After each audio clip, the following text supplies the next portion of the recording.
How's it going, everyone? Mega Masher is back, and I'm bringing something a little bit different to the table. Rather than making a bunch of Pokemon analysis and set ideas videos, which aren't a bad thing at all, I like doing those kind of videos, but I want to mix it up a little bit, like rather than keep uploading the same sort of thing and then moving on to something different, I kind of want to mix and match. So, as you see here, this video features, in my opinion only, my top 5 Generation 6 Pokemon. This is all strictly opinion based, so please do not take any of this seriously, as opinions may vary, and I respect the opinions of everyone who is watching. So, with that said, let's get underway with number 5. Coming in at number 5 has to be my favorite starter in the history of Pokemon, along with Charizard, because Charizard's a freaking dragon, and it's Gen 1, and is a classic Pokemon. But anyways, getting sidetracked here. Greninja. When Greninja was released, I was automatically on Team Greninja. I mean, it's a freaking ninja frog. I mean, how cool is that? And if you thought that its design alone was epic, get a load of this. It is the fastest starter Pokemon in history. It has a hidden ability known as Protean, which turns every single move that it uses into stab. In other words, same type attack bonus, giving it a 50% boost in its power. It also has a huge move pool to abuse Protean. Like, not only does this guy look cool, it is cool, and it excels very well in battles. Um, there really isn't much to say about Greninja. Like, its design, its stats, its move pool, and its hint ability speaks for itself. So let's move on to the next guy. So coming in at number 4 is Dragalgy. And Dragalgy is unique in so many ways. One of the reasons why it's so unique is because it sports the very first time typing of Dragon and Poison. That means that it's not necessarily weak to fairies because, well, it's got Poison, which means that fairies are weak to Poison, so you might want to think twice before switching a fairy into something like Dragalgy, because you're just going to get bopped with Poison-type moves. And if you thought that wasn't enough, get a load of this. Its recently released hidden ability, Adaptability, it just makes it that much more crazy. And what Adaptability does is it boosts the power of your stab moves from 1.5 to double, which is insane. And you throw on a Choice Specs, this thing will be throwing out ungodly Draco Meteors and Sludge Waves all around. There's a reason why this thing got banned from RU, because it just tore the shit out of that tier, and it didn't care. Like, it's awesome. So that's why it's at number 4, because of its typing, its unique stats, its design, and its hidden ability, adaptability, and the amount of moves that it can abuse with it. So let's move on to number 3. So coming in at number 3, Gourgeist. And Gourgeist happens to be one of my absolute favorite Pokemon, not only because of the fact that it's super cute, but also because of the fact that it has a very unique typing of Ghost and Grass, which is surprisingly good. And what's even more special about it is that it comes in 4 different sizes, the largest being the most bulkiest and the smallest being the most fastest. And I'm actually very surprised that it's in the NU tier, because it's actually very good for it being in the NU tier. Its bulk, its typing, its supportive move pool, like, it can just Leech Seed, Will-O-Wisp stall you all day long. Like, there's no getting rid of this guy unless you hit it with a very powerful, super effective hit. But I don't know. That's just me. I mean, there's a reason why Smogon ranks it in NU, and that's their justification. That's their reason. But anyways, this Pokemon has become one of my absolute favorites. Also because of the fact that it's themed around one of my favorite holidays, being Halloween. I mean, look at it. It's a pumpkin, and the long body protruding from the pumpkin resembles a candle, and its hair resembles wax, and the little curl that has up top resembles the wick of the candle. So whenever I think of Halloween and think of pumpkins, I think of this guy.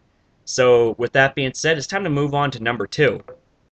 Making the number 2 spot on this list is Aegislash, another Pokemon with the very first ever typing, that being of Ghost and Steel. This typing resists so much it's not even funny. It's immune to fighting normal poison, it strongly resists bug, and it resists the likes of Dragon, Fairy, Flying, Grass, Ice, Psychic, Rock, and Steel. Yeah, that's a lot. However, the drawback is that it is exposed to 4 very common weaknesses, that being to Dark, Fire, Ghost, and Ground.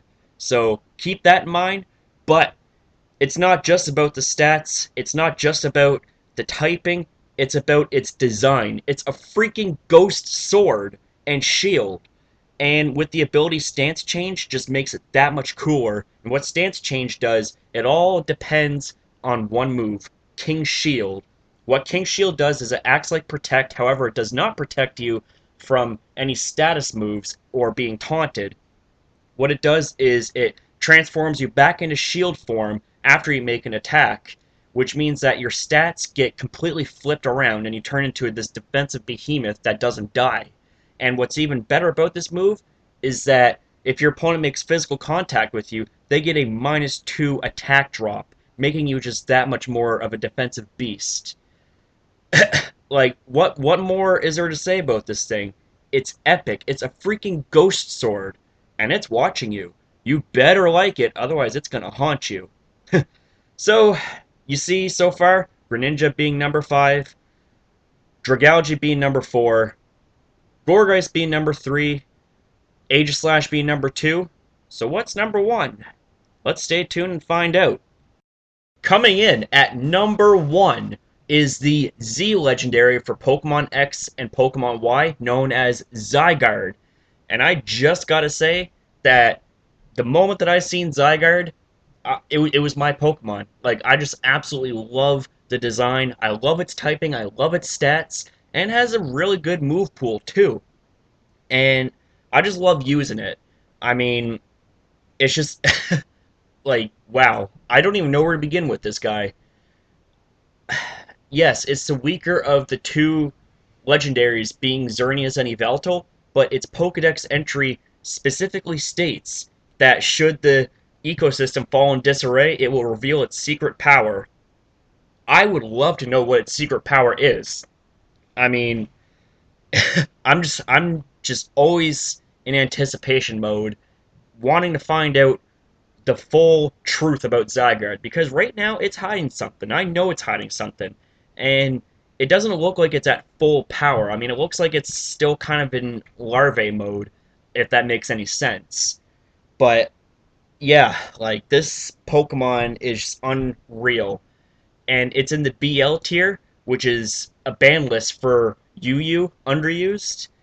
Like, the only thing that's holding it back happens to be its ability Aura Break. And what Aura Break does is it only affects Xerneas and Yveltal, because the two of those Pokemon have Aura abilities, and Aura Break reverses the effect of those abilities.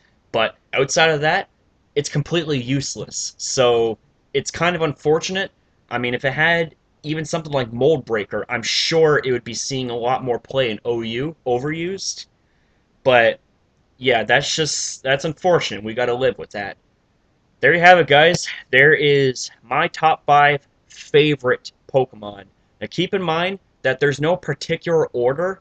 It's just I had to put it in some way.